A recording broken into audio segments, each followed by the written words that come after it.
Good evening, everybody. Welcome to Rivalz Racetrack. Clinton, Geoffrey, and Adam Ross here as we are every Tuesday, or most Tuesdays. We try to get to you guys every week. Adam, how you doing, man? I'm good. I'm answering messages and comments right now, so I am paying attention. But I love that, and I understand why, Clinton. Some people didn't necessarily comment on my Facebook post about what we're going to talk about tonight. Some of them sent me private messages, and it's interesting conversation for sure. But I'm excited. I feel feisty tonight. There's a few things I want to get off my chest, and as you know, we did some homework today. We put our thinking hats on, and I think we're ready to slay this pig. I'm just hosting tonight. You did all the homework, so I'm going to ride along with your wagon tonight. I appreciate it. Your thoughts are right on par, though. I have a few things to add as well. Our own Mike Morris just sent me a text that Adam has the juices flowing. I'm watching live tonight, so that means you got their attention.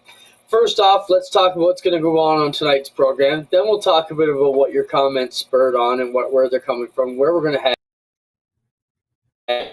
Overview. So, first off, J.R. Fitzpatrick, fresh off of waxing at Flamborough on the weekend, is going to jump in and join us. Then we're going to take a look at Spencer's choice this week for Burger Barn Video of the Week. He got to pick. And then inside the biz, we're going to take you in and talk about streaming versus the gate. Is streaming really hurting racing? Tickets, merch, and foods, Speedway needing race teams, partners and types of sponsors, and a couple other things like that. So we'll talk about that. We're also going to welcome Carson N to set up the Quick Superstock event coming up at Peterborough.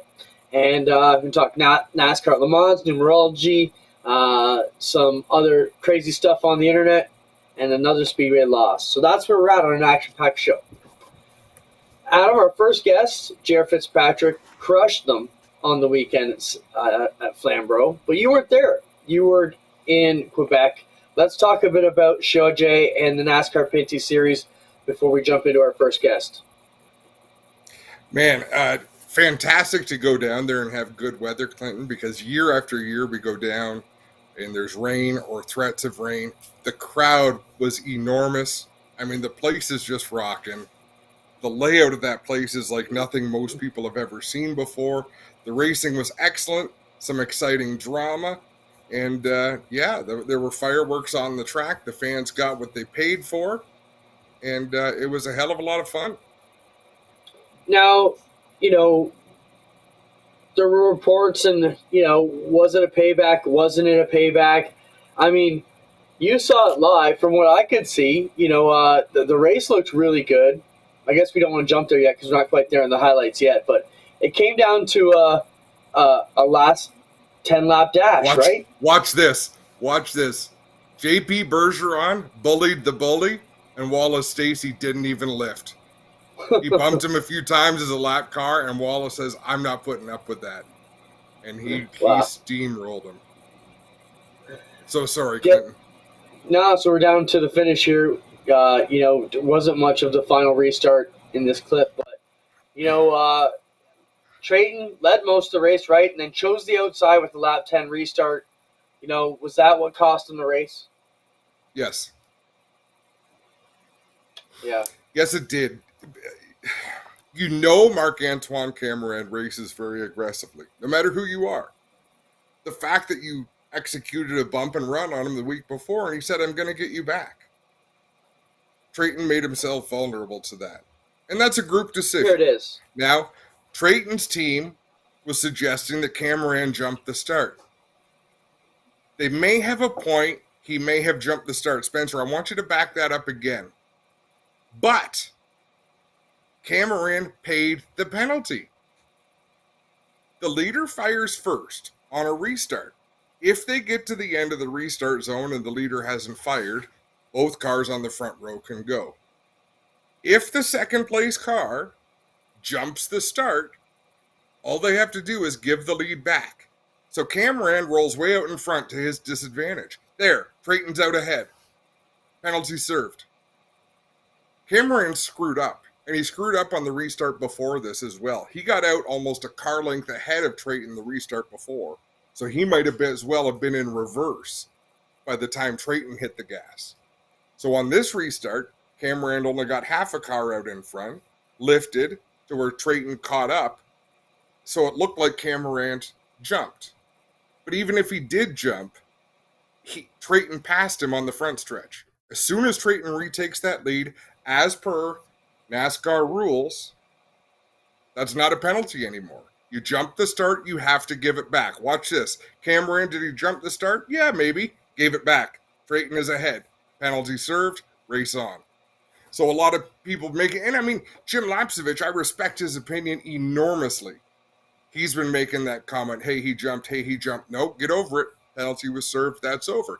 Did he stuff Trayton in the wall coming off of turn 2? He ran him damn close to the wall. Like, he made things real uncomfortable, but you could almost anticipate that coming. And I had a fun conversation. Sorry, man, I'm wound up. I had a fun conversation on Facebook with Richard Spinard, Canadian Motorsport Hall of Famer. He was in this conversation as a road racer saying, I don't like this type of racing. The bump and run is not good racing. I said, okay, fair enough. But what about this? Because I see this, even in Formula One.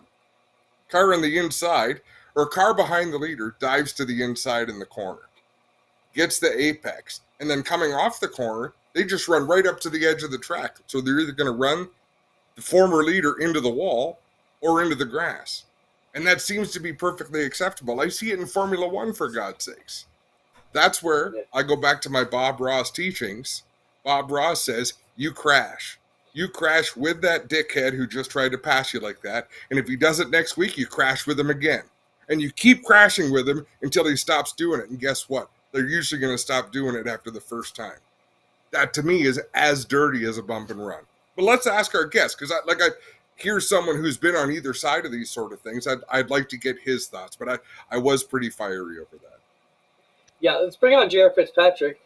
JR, let's get your opinion on this restart. I mean, you're just going to be the outside. You get to make the call. If you can see it on the screen, throw it up there, Spencer. Let's look at this. So, first off, the leader is on the outside. Does Cameron jump the start and then let it play, and when they get to the backstretch, does he crowd him too much? Well, if you go by NASCAR's little jump box there, I would certainly say he was ahead of Trayton. Oh yeah, he stuffed him there for sure. Yeah, I don't know. That's a tough one. I think he definitely jumped the start, and I think he definitely crowded him there. Yeah, I think the crowding is worse than and I don't know if you heard this, JR, before you came on. And I don't know if this rule was a thing when you were still with NASCAR. Even when I think it was invented because of making it. Yeah, fair enough. The original start, the leader has to cross the line first. That is a black and white rule.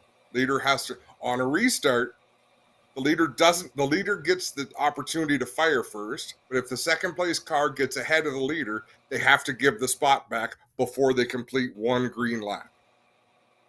So Cameron showed that. I do remember. Go ahead. Sorry, Adam. I was just going to say, tell me if you think Cameron gives it back while they're still on the front stretch. Spencer, show that again, and JR, give us your opinion while we watch this again. Well, so that little white line there should be the NASCAR line for the restart. Oh, sorry, that one right there. So he's ahead. I don't know. Trayton did beat him to the line, so that's fair.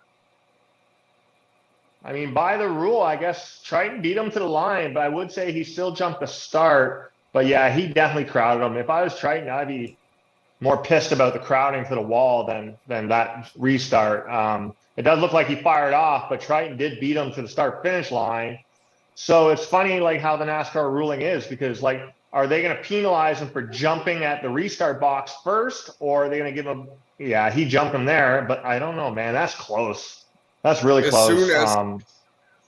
Yeah, my assessment, JR, as soon as the nose of Trayton's car goes ahead of Cameron, the penalty is served. If he doesn't, if Cameron keeps the lead and Trayton is never able to get back past, that is a drive-through penalty. 100% of the time. Yeah. But I think it's worse. I think the crowding into the wall is worse than whatever. What's dirtier to you, a bump and run or someone running you into the wall off the corner? Bump and run is just racing. Someone drives you up in the wall, it's not going to be good. It'll be old school JR coming out if someone does that to me. Right on. Right on. Let's move That's on why to we love you, Flamborough. JR. Yeah. JR, what a great run on Saturday. I I think you had something to prove after what we can easily say was your lackluster performance at Sunset. You also mentioned in the broadcast on Saturday that the extra 50 laps, maybe some of you guys tuned yourself a little too far out of the ballpark and anticipated too much of the other long run stuff that you didn't really need. So tell us about Saturday. Were you out to give an ass kicking? Yeah, Sunset was disappointing, obviously, because we were quick in practice. We qualified like absolute garbage because the car was so tight. Because here I am thinking, oh, the track's going to loosen up, it's going to loosen up, it's going to loosen up, and it's going to get worse as we get going. So in the 100 lap segment, I was good. Pit stop, let's make an adjustment, and just totally crap the bed. So definitely did too much thinking on that. So yeah, Flamborough, I was bummed out, man. Race car drivers are funny. We had an amazing year last year, had one bad race, and my head is like in the gutter. Worst driver ever. Don't know if I should drive anymore. All this, right? After one race, but and it's ninth. I mean, there's some people who really wish they could finish ninth in ABC race because it's so competitive. But just honestly, man, going to Flamborough is just like what I used to go to CTMP in the Pinty Series. I go there saying to myself, nobody's going to beat me in my playground, because Flamborough is a place that I just love so much. I've had so many laps around there. I'm racing there locally this year with Chris House. We've won races, having a blast. So I think that puts a little more fire in me thinking like that. Just, like when we go to Delaware, you got, Ray Morneau, Jake Sheridan, Shea Gemmell, they think the same thing when they go there. This is our playground. You ain't going to beat us here. And man, I'll tell you, to have a car like that, it was so much fun to drive. That's probably the best car I've ever had there ever in a Pro Late model. It was just so fast. It just rolls so fast. And man, awesome. I can't say, I wish you could drive like that every race. Well, for the sake of the competition, JR, and for the sake of us announcers, I'm glad it doesn't drive like that every race, because I like this show. Hey, does it feel better to beat Kyle Steckley if you're driving a car that's older than he is? Like when you're behind the wheel of the 55? Or does it feel just as good in the 84? I mean, it feels good either way because, everybody knows Kyle's an up-and-coming talent, and he's awesome. And he's really good at Flamborough, too. I remember when he first started a Pro Late model, I was there with him when I was testing the Pinty's car for Scott, and we were talking about lines and stuff. And if you watch, Kyle and I run almost the same line at that track. And it's a little different than a lot of people, like a big arc. So it kind of sucks that at the time you're trying to help someone who's young coming up through, and now it's like, damn it, you're trying to beat this guy now. And anytime you can beat Kyle at Flamborough is good because he's really good there. And yeah, to beat him in the 55 was even better, actually, to be honest with you, just because that car is very simple. It's a little bit older, and honestly, it's just so much fun. Like I told you, Adam, when you were there, that car is a little older, but man, you just got to get up on that wheel and drive it. This 84 car here, it was more of a Sunday drive that day. Jerry, you drove out, lapped well into the top 10. I think you lapped everybody at the top 5 on Saturday. But what a great race for the series. Us from the TV side, we got to fill 2 hours on Rev. We're having to pull some of our dirt stuff from Friday in to fill out that. That's a good problem to have. And what a great look it's going to be for the series. Flamborough's a spot that's tight. It can be tough to race. Car counts were good. I mean, what does it say about the class, that you guys were able to pull off a race like that? I think it shows the talent level and the respect is there. I mean, more so the respect, because I've always said there's good talent there. It's just everyone needed to learn how to race. A lot of guys can drive fast, put down good laps, whatnot, but the racing, more so in 2021, and I think it's because we were all locked up for 2 years there, but we wrecked a lot of stuff that one year. And it just shows you when everybody shows a little bit of respect and race is good, man. I think there was only a couple people that got some guys out of shape that whole race, but other than that, the racing was great. I watched the broadcast this morning, actually, while we were waiting for stuff at work, and yeah, the racing looked awesome all through the field. Obviously, for me, it was a real easy day just because everyone moved over for me, gave me a ton of room when I was getting around them, which is always great. But the racing for 5th, 6th, 10th, even 15th that you guys were showing looked like it was some good racing. No, and I think you make a great point, JR. You can race like that at Flamborough if you choose to. When things go sideways, I don't care what track it's at. It's drivers making choices or being impatient or choosing to be more patient or less patient. What do you expect going to Peterborough this weekend? That's another track that can get very physical, but it's up to the drivers. Do you think they keep their heads on straight 2 weeks in a row, or do you think they vent a little from last week? I honestly think the regular crowd that's there is going to keep their head on straight. We have a few guys that we haven't raced with. I think like Horner or Kimball. I don't know if McCaddy's going. I don't know if Derek Lynch is going. So I can't speak for what they'll do just because we haven't raced them this year. But as the whole core 100% attendance APC guys, I really do think everybody's going to put on a good race. Because look at Sunset. Sunset was a great race. Flamborough was a great race. So I really do think everybody understands costs. We don't want to fix these things every week. And to be honest, with our new testing rule, it's a massive disadvantage to wreck your stuff and try and fix it that week. Because really, even if you have a week off, that's the week you need to go to practice day or go to a race, et cetera, to get your time slot, because you're not allowed testing the week of the event. So I do think a lot of people are thinking that as well. Just the more you tear it up, the more work and the more behind you're going to get. Jared, one thing I tend to hear from a lot of the APC drivers as we wind up to Peterborough is everybody seems excited to go there. What is it about Peterborough from the driver's seat that makes you guys excited to go to this place? You don't get to go very often, and it seems like right across all the classes, everybody likes to go to Peterborough. What is it about it? It's like it's a really small, tricky, but it's fast. Like I forget who said it. It was on your show. They talked about like Jacasa, how the straightaway speeds are fast, but you don't really necessarily understand how fast you're going, like unless you look over the fence posts. The fence posts are going like really quick by you.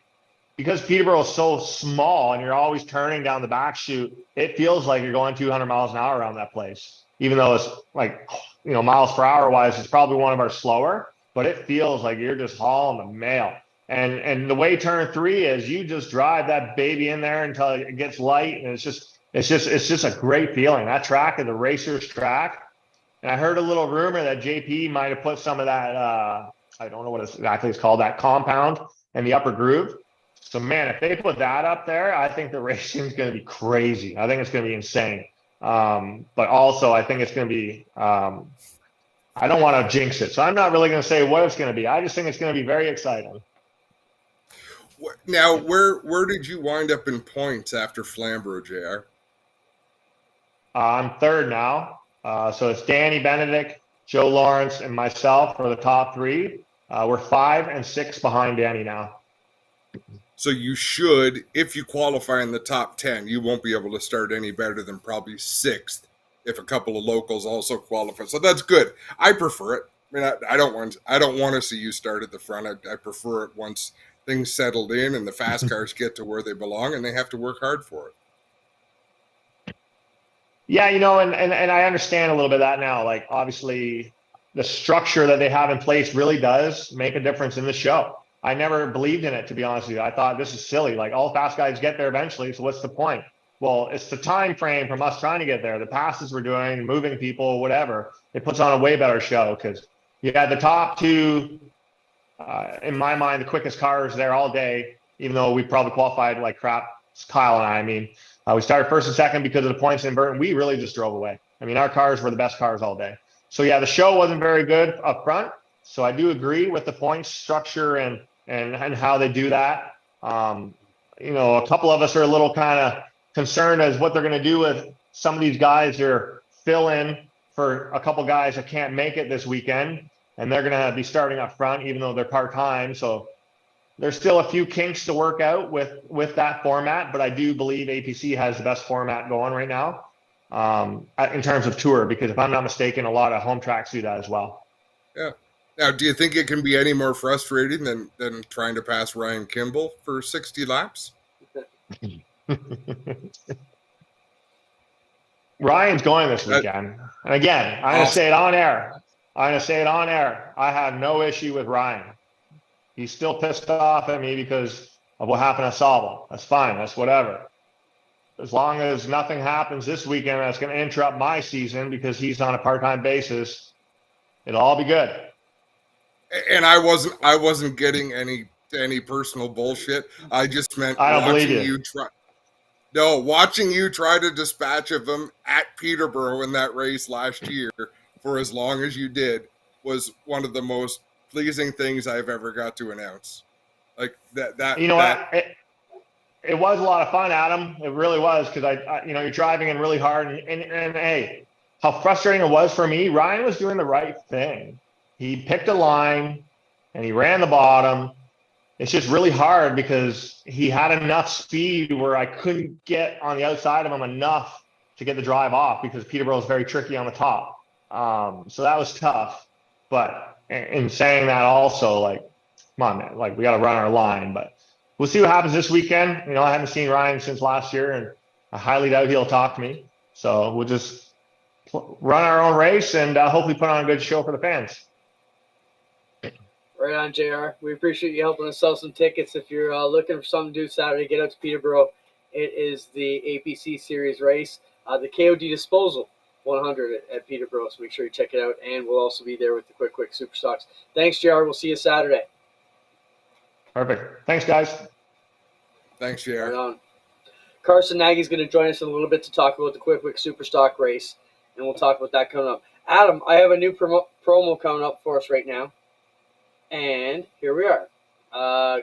Quick says, let's make a deal. So I called Dave. We talked about making a deal for Father's Day. So here it is. A gift from all of us at G-Force and the world's best fire stars to all the world's best dads. Go to quickquick.com and enter promo code GForceTV, and you'll receive 25% off delivered right to your door from Quick this week. So check that out. Go to quickquick.com and our promo code GForceTV and receive 25% off your order till Father's Day. So thanks, Quick, and make it happen. It's almost camping season. And just like that, Carson Nagy is early, so we're going to talk to him. And then we're going to talk about the business of racing, which kind of works out better. Carson, welcome to the program. How's it going, man? Good. How are you guys? Good. I'm going to start off first, Carson. Why should fans come to watch the Quick Superstock Series at Peterborough for the opener this Saturday? I believe the Quick Superstock Series puts on some of the most exciting racing across Ontario. Just the way the drivers can drive these cars, it's always a little bit aggressive, but we seem to make it green to checkered every race somehow, or have in the past. So I think it'll be by far one of our most exciting races this season. And along with the APC series, they'll always put on a good show. But I think the Quick Superstock race will be the one to see this weekend.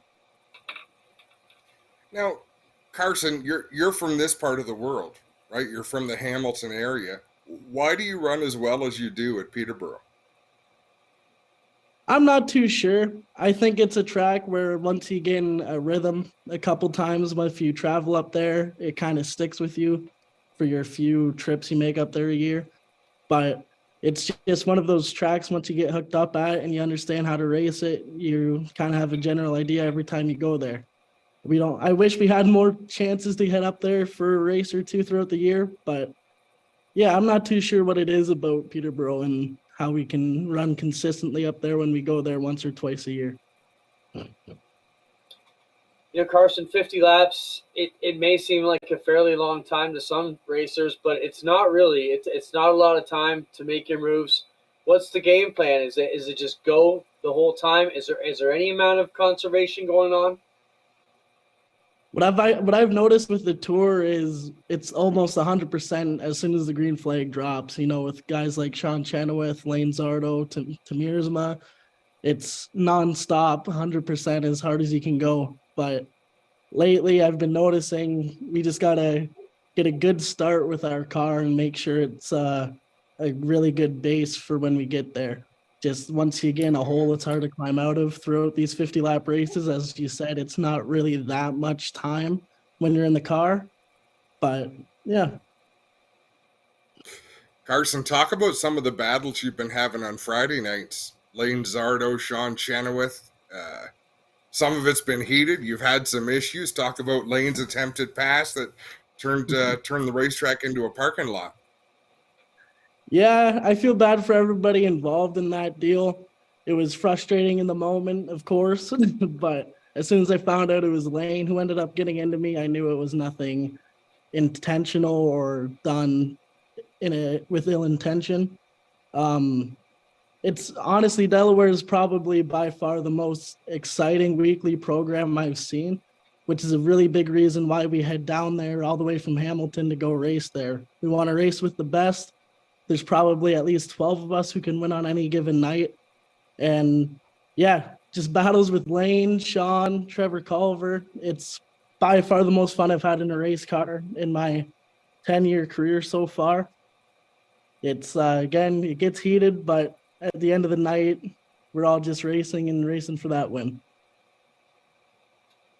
Right on, Carson. My last question for you: short series, you have to make the best of it.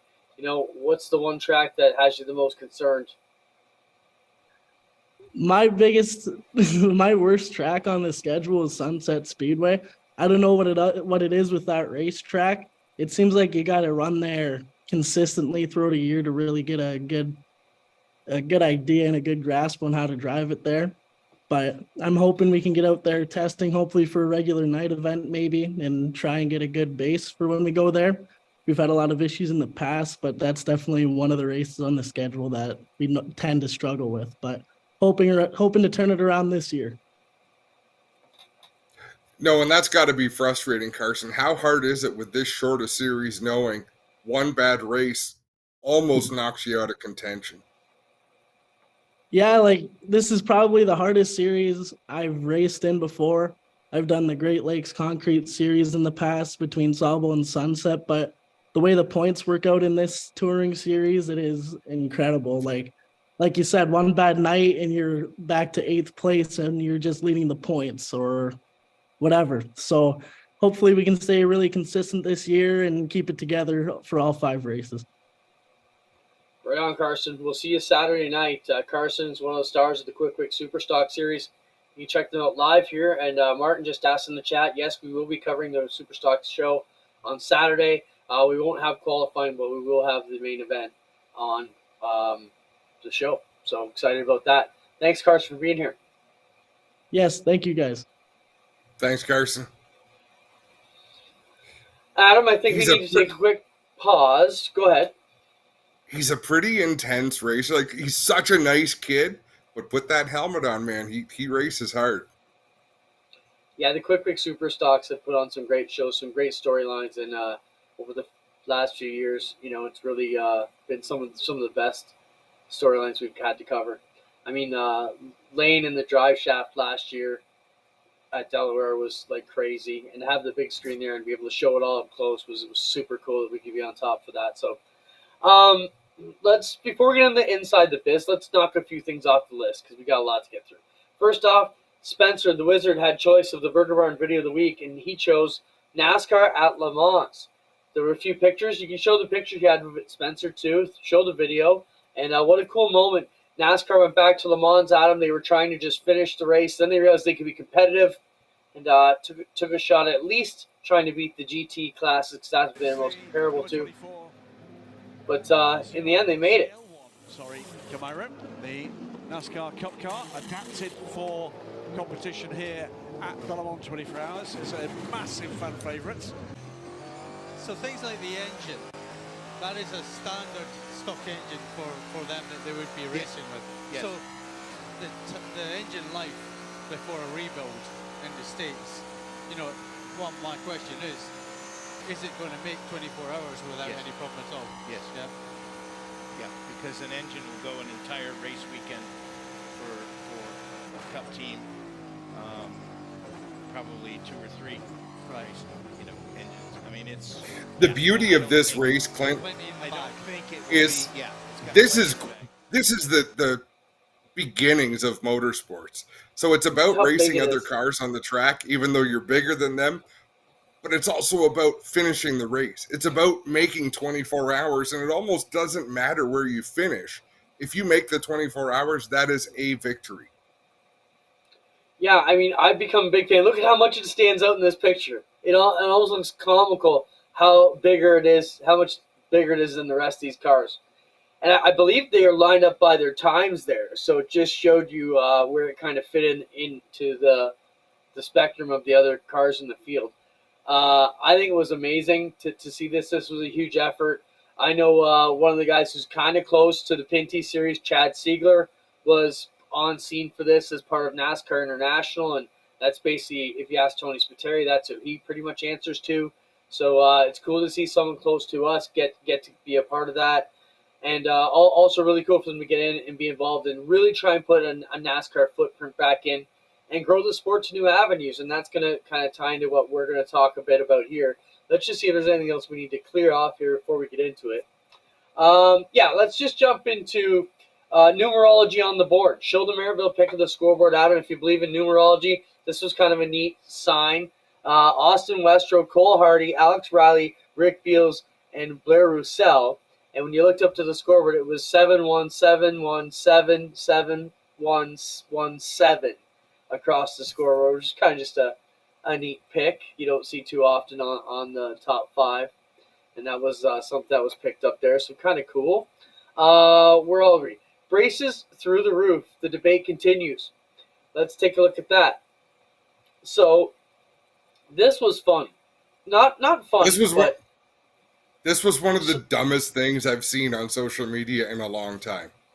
Yeah, so Dale Calman, I guess the best way to put it is there was a crash at Usher Weekend on Friday, and you can watch the broadcast if you go check it out during the late model feature. These 3 cars got together, and one rolled over the other. When we got on the scene, the car on the right, the black roof, with the body support, pierced the roof. So we were making not light of it, but shining a bit of a spotlight on, wow, this is something you don't see every day. And then when the picture got shared on social media by Dale Callan, our track photographer, the comments were saying, oh, I'm a Wall of Famer, this is BS. There's so many great comments. The part did exactly what it was supposed to. Let me get this straight. It ripped right out without damaging the holes. It was great. It's great to show the internet can be totally ludicrous. Conspiracy theories. Like, it couldn't have come out. The holes haven't been. Like, are you kidding me? Yeah, but people were thinking it was planted there for a Photoshop or Photoshopped in, which was classic. I thought the internet is wild. Some days it just gives us all the entertainment we need. But it was there. Another speedway gone. State Line Speedway apparently bought and tore out Adam in New York. Tough to see it go. Losing another speedway. Anytime you lose one of those, rough deal. Do we have any picture of that, Spencer? I'm sure. Yeah, there you go. So they've already pulled half the turns out and the banking, and it's going to be all plowed under here in no time flat. So sad to see another one go, and that's the reason why sometimes you have to change your business model a little bit, which leads into what we're going to talk a little bit about too. Not quite there yet though. Last one I got for you, Adam, in the random category is, if I'm rich one day, I'm not going to announce it. There won't be press release, but there'll be signs. And the first sign that I won the lottery is going to be a London recreational racing pool, built by Mike Schmidt and his team at LR. Look at this pool that these guys built, Adam. Yeah, they're artists. Just look at and look. The slide is like stainless steel sculpture. It's unreal. Not to mention the house, but this pool is unbelievable. Mike, I'm calling you. I just got to keep buying those lottery tickets, and what a bit of artwork it is. And I saw this. Mike shared it today, and as you're cruising around looking for stuff for the show, I thought it's amazing to see and show off some of the products that some of the people who support this sport and how they make their buck is by building some amazing stuff like that. So I don't know if you and I'll ever be rich enough to afford it, but we can still like it. Maybe we'll get invited over for a swim one day. No, he made it clear to me that I would not be able to afford it, because we've talked about doing a pool. I've talked to Mike, and Mike says, yeah, I'm probably not the place you come to. Mike says, I can't even afford the pools that I built. Well, that's fair. Yeah, Richard Hodler says, yeah, I stabbed it in the roof right before the camera got there to make some drama. All right, that clears off the slate, Adam. So now we're going to get into the business of racing. And I guess the best question to start is, people say that streaming is killing racing. We see it at least once per broadcast where someone will say, go back. Okay. Let's preface where this comes, but before, because you're right where you're going. This comes from a place of frustration for Clinton, both you and I, and anyone involved in streaming, because it's the easiest thing for people to complain about as to why there's not fans in the stands. Oh, streaming is ruining this sport. Well, wait 1 second. One, you don't know what you're talking about. Could it be that the place you go or the place you promote or the series that you run is not doing a good enough job of being entertaining? And that's why people aren't coming. Because if your simple answer, so that's where this stems from, is the frustration of people saying, hey, you're ruining the sport, or hey, how can you think this is good for us? We are going to explain it in the 24 minutes that we have here tonight. And anybody, so I got some messages from people I respect greatly, Clinton. Dave Bittner sent a note. He had a couple of opinions, the former promoter of Humberstone Speedway. Rick McCall said he'd like to say something, but he's not sure it would go over too well. But I would welcome anyone to give me their opinion and have a business model to back it up. Because I'm going to share my opinion and I'm going to give a business model to back it up.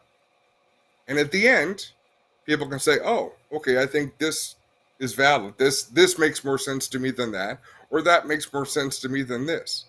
I will gladly welcome someone to give that opinion.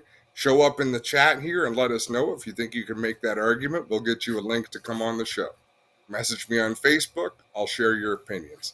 There. I wanted to get that out of the way, Clinton, because I do think it's valuable to hear the other side of the story, but I think we have a pretty ironclad case.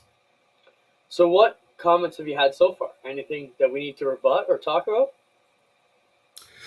One that was very interesting was from Dave Bittner, saying that on a day where the weather is iffy, that's where people will stay home and they'll watch the stream instead of coming out to buy a ticket. So it was a point well made. He's absolutely right. And I say that's another argument in favor of streaming. Because that person who might not come if the weather is iffy, at least you're getting to tell them your story. At least they're watching at home on a stream. So they're seeing all of your marketing partners. They're reading all of your billboards. They know that Quick Wick is the one that puts on Victory Lane. You're still exposing them to everything you want them to be exposed to. And they don't have to leave their house on a night that might rain. So it's a positive. And we'll get to why shortly. Yeah, there's no doubt. You know, that's the one time where you can maybe feel the pinch of the stream a little bit better. But like you said, what you needed, the whole thing is, this is a change in the business model. This isn't a 1 or 2 year plan. I look at this like a 10-year growth to turn this around. And we have so many ways to look at it. So, you know, I'm a firm believer in the more you can immerse people in it. And before we get into too many details, so back, I guess the argument is streaming is hurting the game. Well, I'll go back to, 1952 when the Leafs first gave their first hockey game away on CBC. And when the CBC came to Toronto Maple Leafs and said, hey, we're going to give every Saturday night home game away across the country on this new thing called television. You don't think all the Maple Leaf executives said, are you nuts? We'll never sell another ticket. What if it snows? Everybody will just stay home. We'll never have anybody in the stands. But they were committed to it. They gave it away. They had corporate money to pay for it. And where are they now? They're the most important sports entity in the world, the most valuable sports property in the world, because they have built it up. And it's like you would also say, those 17,000, 18,000 fans they put in the, Scotiabank Center every Saturday night now. That's a different pool of people every week. It's not the same 20,000 people. And how do they get that pool? By giving it away for free and building this audience of a different rotating group who will come in. Well, we've been stagnant, and I'm taking all your arguments here, but you've got so many arguments, I'm going to steal a few of them. And this is what you said to me a couple weeks ago, is that, we rely on the same 800 to 1,000 people every week. And when a few of them stay home, we're all ass hurt about it because we heard that Johnny said he stayed home this week. Well, how about trying to grow that pool? How about the 20,000 views. I mean, if you look at us weekend, we're 19,000, probably 200 views shy of 20,000 views from Friday night. That's 20,000. That's 20 nights of people who saw it in one crack. And for the people who couldn't come, they didn't miss out. They're still immersed. They know the storylines. They know the sponsors. So yes, if your product is crappy, you're going to suffer. If you don't mind, Clinton, I want to back it down to the bare bones, and let's use Flamborough Speedway as an example, and John Caselli. John Caselli owns the racetrack. He has to pay property taxes, he has to pay insurance, he has to pay staff, he has to spend a lot of money to get the facility ready, he has to do upgrades year in and year out when bleachers start to fall apart. He's got all those expenses. So picture all of his expenses are in one bucket that's full of money, and he keeps having to pull money out to pay these expenses, pay his staff, put together purses. The other bucket is the money he brings in. What John Caselli does to bring in money, he sells advertising. So he has a few billboards around the racetrack. I don't think he has many more than 10 billboards. They don't do a program anymore. They used to do a racing program every week. You would sell advertising in. Selling the programs would break even, but the advertising is where you would make your money. They don't do that anymore. So John Caselli makes his money by fans coming in the front gate and fans coming in the back gate to buy tickets. He needs to fill that bucket with fans buying tickets to counterbalance the other bucket that is all of his expenses. So take the money he sells in advertising, and right now all I know are the billboards he has along the front of the fence and the billboards he has around turn 1 and 2. Otherwise, it's all ticket sales and a little bit of concessions. What we have done at Ohsweken Speedway, and as you mentioned, we're 4 years into this. It doesn't matter that Glenn has deeper pockets. That makes no difference. It's still money in and money out. Mike Morris, you announced this, I believe, at the drivers' meeting. Mike Morris was hired to sell advertising. Ohsweken already did a very good job of selling ads. How much advertising did Mike Morris sell this offseason that you announced at the drivers' meeting? We're closing in on 100,000, if not more now. 6 figures.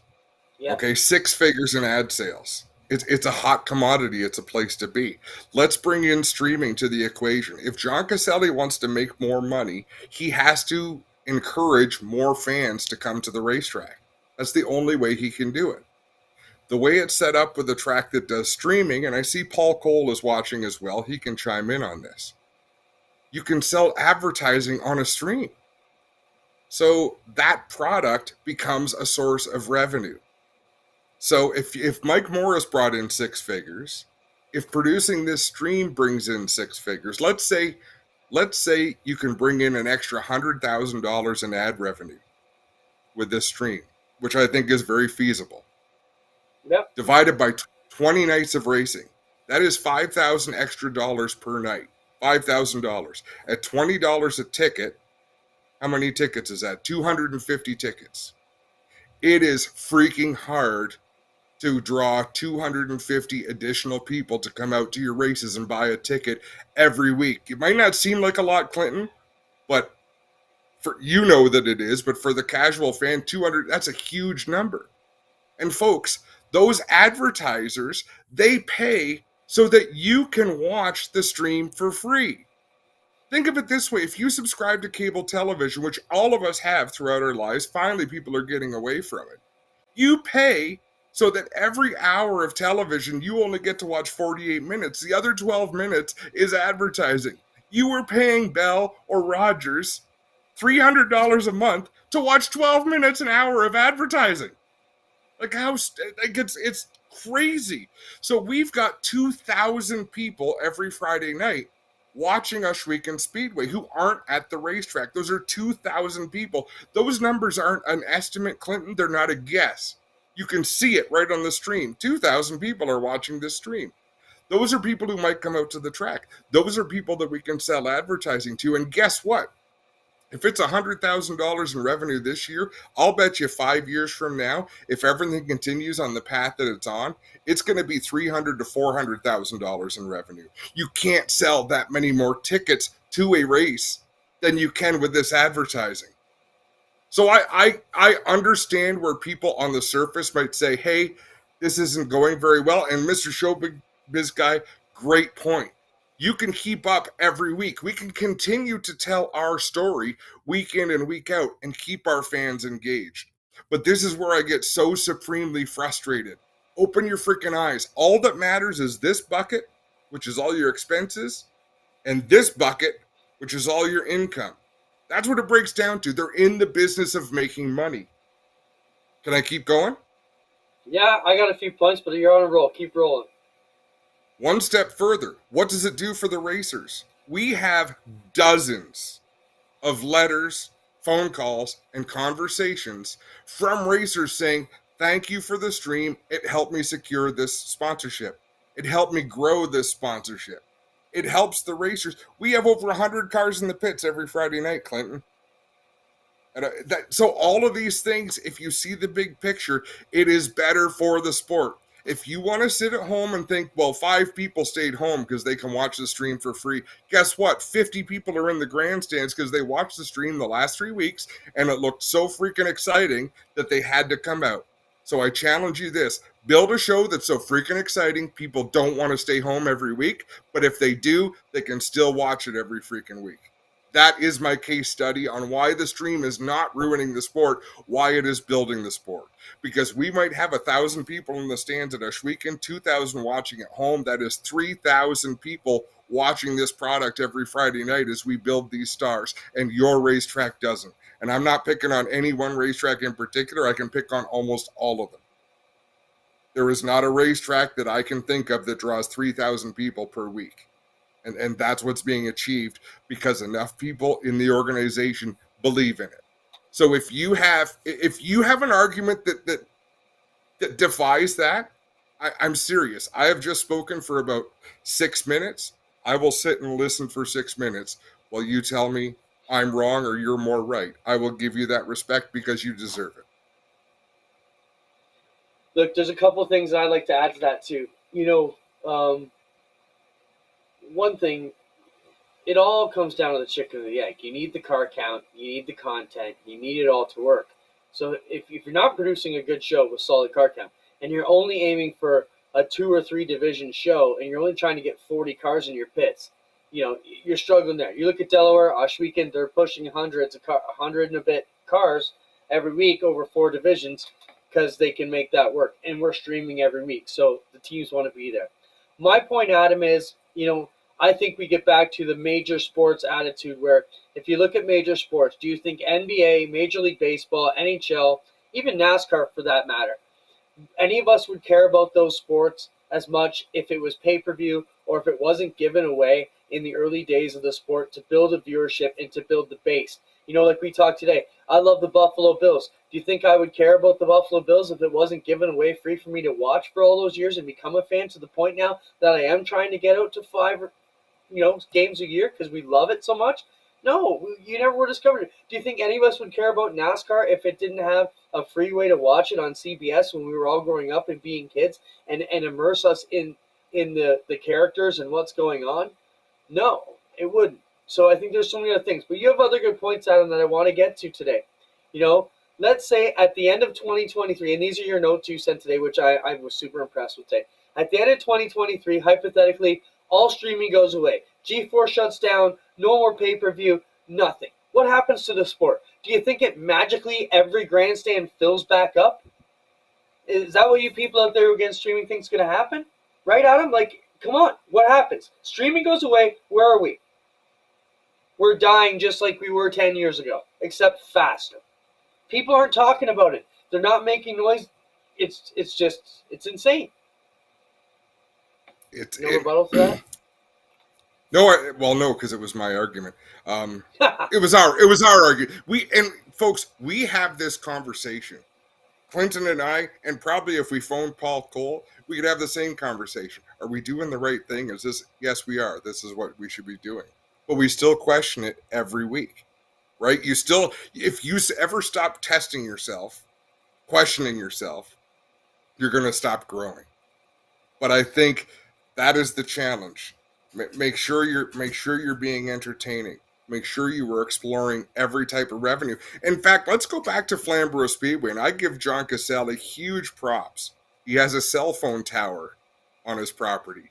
He rented his property out to shoot movies on. He rents his property out to the police to do high-performance training with. So there's a lot of things that he does where he sees a bigger picture. That bucket is getting filled because he loves racing so much, folks. Like, John should have retired years ago and sailed off into the sunset to do whatever he wants. And that poor soul puts up with more grief, finds ways to make money so that he can open his track and have people bitch at him every week. Hug John Caselli next time you see him because he deserves it. Yeah, and I think, you know, when I hear people say, like, I got into it with Steve Lyons, he said, oh, people are staying home. Well, hold on. When the people who are vocally saying, oh, I just stay home and watch it on GeForce, or I just stay home and watch it for free, how many of those people are actually there every week anyways? They were casual fans who came twice a year, and they still come twice a year, except we have their eyes on us every single week. You know, those are big points we can't miss. And how many times we hear people saying, this is just an auxiliary, I guess, bonus to the deal. People come say, hey, my mom's sick, or I got stuck on night shift and I'm there every week and I can't make it. Or, you know, some of our friends who got injured recently are stuck in hospital. They can be a part of what's going on, you know? My family is in Kentucky, and they're so excited that they get to watch. Guess what? They're going to take a road trip one day, and they're going to come. I want to get on to sponsorship, Clinton, because I think that's another important topic that we should cover. And Stephen, exactly, you're selling eyeballs. We recently, on social media, saw Cobra racing tires. I think a lot of you probably have. And there's an argument to where these tires don't fall off. They're lasting a lot longer. It's helping to control costs. And I think another part of the business model of racing is advertising dollars, and what do they mean and how do they work? And you can take this information for whatever you want. It's not a knock on anybody. But there's basically three types of racing sponsorship. One of them is advertising. So a perfect example of that is Pinty's or APC. You don't have to buy chicken for racers to benefit from Pinty's money. You don't have to go to APC for auto parts. They have bought that advertising, built a series. That money benefits the racers. That's the first type. It is the hardest to attract. It is the hardest to keep. It's probably the most fickle. It will come and go, right? Lucas Oil came and went. Lucas Oil, dumped a ton of money into the sport, and then they got bigger and moved on to other things. These things come and go. The second type is contingency. So the example I'd have there, you see a Quaker State or a Pennzoil sticker on a car.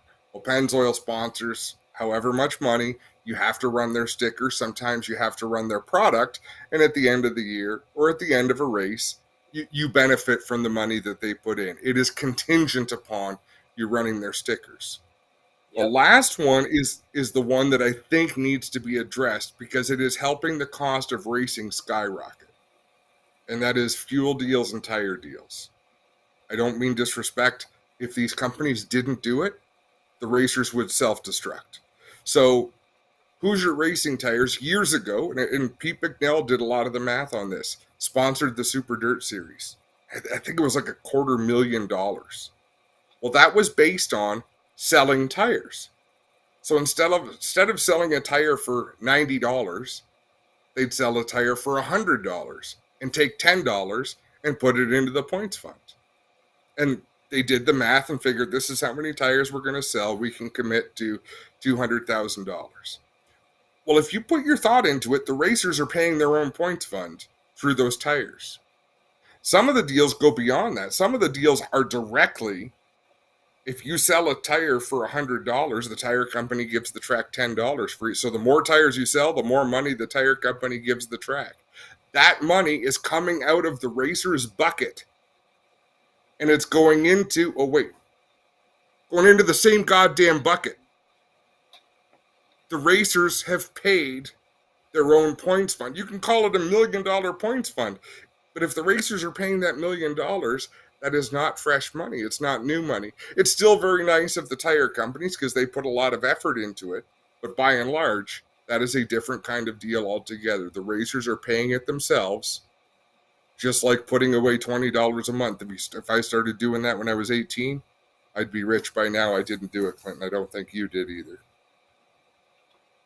Northern Equipment Center said racetracks are in the tire business. It's a profit stream for the track owners. Maybe in some situations, I'll tell you where we are with the 360s at Oshwegan. It's a dollar value per car, closer to 5%, not 10. But it's tough as a touring manager or a speedway manager. You need to have everybody on a fair tire. So, the tire companies, they want a softer tire so they can sell a few more. You want a tire that's cost effective for the teams but still competitive. It's that tough balance. So by the tire company giving back at Oshwegan, we give all that money back to the teams. So yes, they are paying a portion of their own point fund. But this week we have a good cross section of it all. We have all three examples. We have our division sponsors that give it away, no matter whether any cars go to HRW Automotive or anybody buys HVAC at Middleport Mechanical. They're just on because they believe in it. But what do? The best thing is to get it the cheapest tire you can, but the tires companies still want to make money. As you said, teams would self-destruct. Open market, we've proven to ourselves, doesn't work. And what I mean by that is letting anybody run any tire they want. It's that tough deal. To the defense of, say, Grisdale Racing, who does American Racer tires, their deal with APC has been very good for the APC racers because they bring a support truck, they carry all the inventory. People can't go home and spend a week doctoring their tires, so when they show up, everyone's going to be sick from the shit that's in all these tires. So that's almost it's a benevolent relationship because they do all that support, but they still take a piece of that money and spend it back with the series. So it's not 100% charity or 100% advertising. It's a commission sort of thing. And these aren't to say one thing is wrong and one thing is right, Clinton. It's to encourage people to open your mind. Don't be so quick to say, there was more fans in the stands in 1979. This sport's going to hell. It's a different world. We have to do things a little bit differently than we did in 1979. Listen, be open, and you're part of the problem or you're part of the solution. What do you want to be? I think a couple things here. It's easy to sit at home, look at a crappy camera shot, which we're guilty of. I took a screenshot today and I'm going to send it to Spencer and be like, dude, don't come on a commercial to this shot anymore. It just looks terrible. It's not that dire at the Speedway. We see 3 people sitting in a massive grandstand. But if we pan this way to the top, they're full, So it's like the camera adds 10 pounds. Well, it adds 100 pounds to empty boards. So, it looks a lot more dramatic. The other thing is, to the dinosaurs that sit home and say, everybody's staying home, I just sit home and watch it now. Well, you're welcome that we provide this service now, that you can be included every week if you were only a casual fan and only came back. So at the end of it, I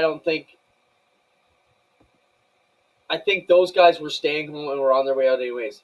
I think what we need to do is work it out to the point that this is a resurgence, so we can get a whole new volume of people watching. And I think if we can get 20,000 views by Tuesday, like we're at now, from a Friday night broadcast, with 2,000 people watching live from home, with another 2,000 in there, we're building this brand, and we're going to continue to sell. The advertising will sell, which will help everything. But make no mistake about it, we're not trying to just let everybody stay home. Our whole mission for these streams is to get people out there.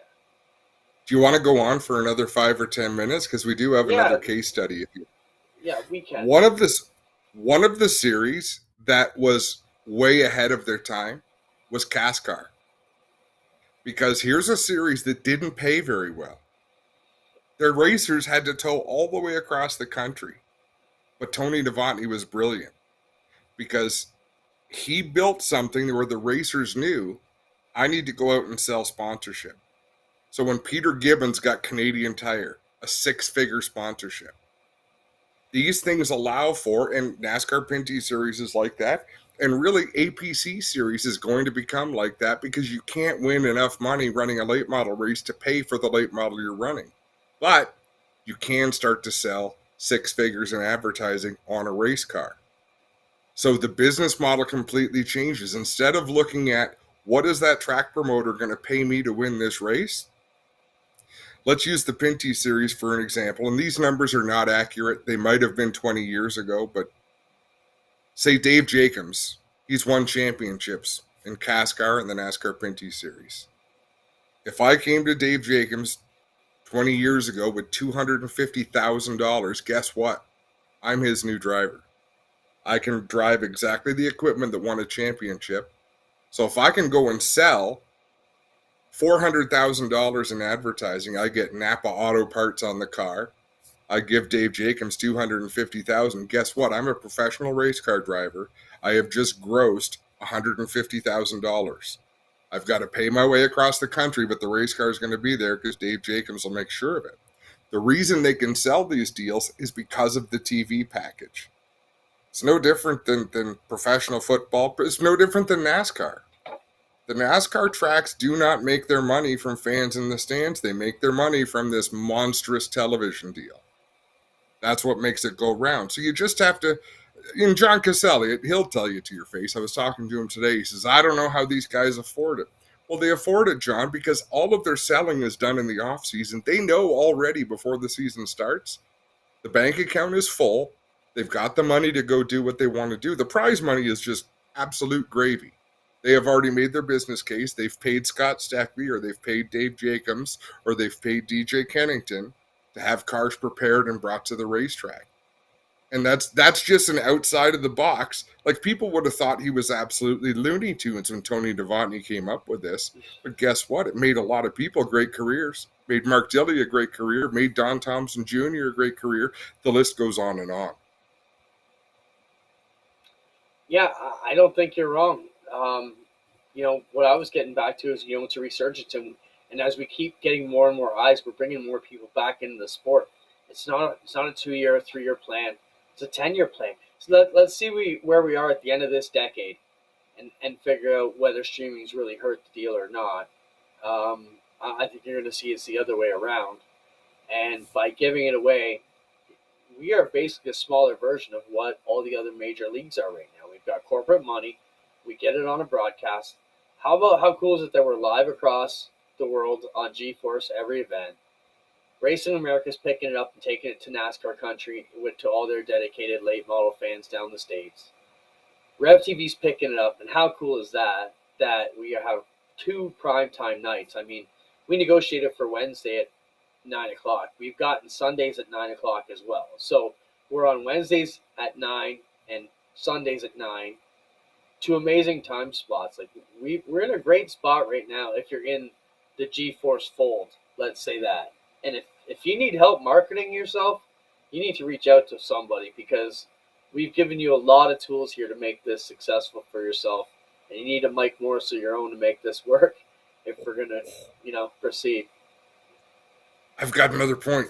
Northern Equipment, thank you for the comments. They've been great. It's fine for Pinties and big APC guys. What about the economics of a hobby race car? I'm glad you asked. Hobby race car, it's always been, give me $500, I'll put your name on my car. Or give me $100, or give me a case of hot dogs every week so my crew can eat. Forget about that. What can you do for the business? Hey, I'll bring my race car. Larry Jackson, and it's not because he's a Pinty's guy. You could do this with any kind of car. Brought his race car to an O'Neill Electric Supply corporate event today. Nothing to do with their name on a car at a racetrack. There is cash value to having something that make people want to congregate. Give them something to talk about. So how does it work for a hobby racer? Go to a local business. Maybe it's an auto parts store. Maybe it's a bar. Maybe it's a bar that wants to draw people in on Sundays to watch NASCAR races. So you say, okay, here's what we can do. Give me $250 every time you want to promote a NASCAR race. I'll bring my race car down, all polished up. I'll put it on display in front of the bar. We'll start it up, make lots of noise so people come. It'll encourage people to come and watch the NASCAR races. Do 6 of those a year, you've just made $1,500. You didn't put a scratch on your race car, and you probably got a free beer or maybe a free lunch while you went out. That's how that applies to a hobby racer.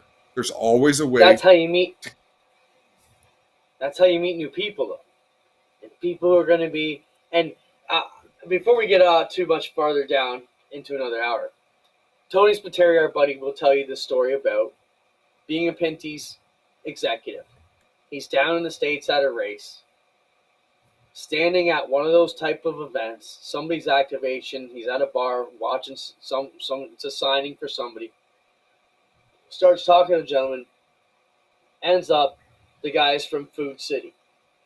Tony's a chicken executive from Canada. This guy's a grocery executive from the heart of the South. Start shooting the shit as race fans, end up this great relationship, and that's how Pinty's ends up as a support sponsor to the Food City 500 weekend at Bristol. Meets all these guys in Bristol. It snowballs into the big thing that it was there a couple years ago. So it's amazing who you can meet at these events too, just from networking and other businesses. You know, when you rub shoulders with those types of people, they rub shoulders with those types of people. So it's not just that one business you're with. There's going to be more executives around, and there's so much. If you can be open, you can learn a lot. And you know what we don't spend a whole lot of time on anymore, Clinton? People, naysayers. People who don't want to look forward with us, because we've got so many great people around us, not the least of which are Glenn Stiers. The racers at Ushweekend are so good at being positive and promoting on social media. Everyone's pointed in the same direction. So it makes these naysayers fewer and farther between, but unfortunately, it makes these naysayers that much more frustrating and annoying, because you want to say, look, just go somewhere. Go somewhere where the other fossils are and be an antique. Like you want to buy in because it's going pretty well. You know what I mean? It's things are pretty jazzy on a Friday night when every class is full and people are having a good time. Well, we've been compiling a bit of a T-shirt collection and some slogans we're going to have to get made with our buddy Greg. And, you know, I thought of a couple more today. And one would be no math lessons for dinosaurs. And the other one is sell your best effort. You know, whatever you do best, put that out there and sell that to the world in whatever way you're going to. Michelle, I heard you were at the races Friday and you didn't come and see me, which I'm pretty bummed about. But people come out of the past. One of the T-shirts we're going to... Sorry, Clinton. No, we need an Omaha shirt for sure. Well, and then one of them is going to be stop acting like a loser or stop thinking like a loser. What? And it was you and I having a conversation, and don't act like a loser. I didn't like the naysaying.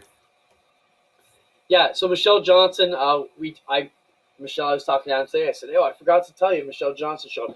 Michelle was one of the first lady street stalkers at Ushweekend way back when Adam and I started. It was good to see Michelle. Hopefully, come around the races a bit more. And Dave McGrin rolled up, and it was 2002 all over again. Yeah, it's we've come so far, Clinton, but we haven't gone anywhere. You know what I mean? Like it's still the same vibe as it was 25 years ago. It's still where I want to be on a Friday night. It's still saying ridiculous things, and all the people that have come and gone, they're all welcome back. Yeah, thank you, Richard. I'm glad that one won't die. These are great. Overtime and elbow grease, that's a great shirt. Trouble in Turn 5, that's a reference. And this just shows we're building a family here, Adam. That was a miscue of you from 2 or 3 summers ago at Delaware Speedway on a long Saturday night, and you, Jamie, and Greg were in the booth, and you said in Turn 5, and they nearly pissed themselves laughing. I had no idea. Track map jokes, you didn't even realize what you had said. It was great. We love you guys. We love everybody for hanging around. We hope you can continue to come to the races. Just a quick programming note about our Rev TV show tomorrow night and this week's show. with the APC running so efficiently, caution-free at Flamborough, we will now be showing the Can-Am Midgets and the APC Grisdale 100 from Flamborough, along with all 4 features from Weekend Speedway. So 6 action-packed features will show in tomorrow night and Sunday's Rev program. It also airs Thursday at 5 o'clock.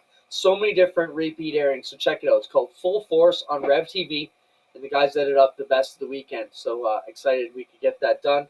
Any last thoughts, Adam, before we go? It's almost chicken wing time in my house. I want to thank John Overholt for sending me the picture he did. It's something that we'll have to show off on a broadcast one week because I think it's pretty cool. But no, nothing to add. I still welcome anybody who wants to have a discussion or wants to be heard who feels differently. Step forward. We will gladly offer you the opportunity to say your piece. And if it makes sense, I'll tell you it makes sense. And if it doesn't, it doesn't. Whatever. All right, Michelle, we expect to see you back at the track. You have to come around and at least reintroduce yourself to Adam. First time back since 2008. I'm sure things looked quite a bit different in all those years. Thanks, everybody, for joining us and sticking around for some overtime tonight. We had some great talks about the business, and hopefully we gave you guys an insight to what we know and what we're immersed in week in and week out. And we couldn't do it without all you, all our great supporters. You see them come up on the screen.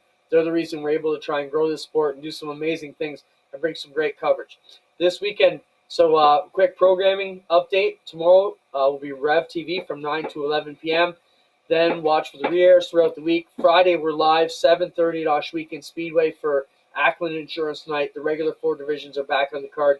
Then we jump up to the driver favorite of Peterborough Speedway. We're going to be there a few times this year, as we'll also be covering Autumn Colors Classic in October there as well. So our first broadcast from Peterborough this year will kick off Saturday around 5:30. So that's it for me, Adam. I'm good also. Great show. I want to thank people for putting up with the rant, but I had to get that off my chest, Clinton, and hopefully you did too, because it's we hear enough of it that's our story, that's our pitch, and I hope you're along for the ride.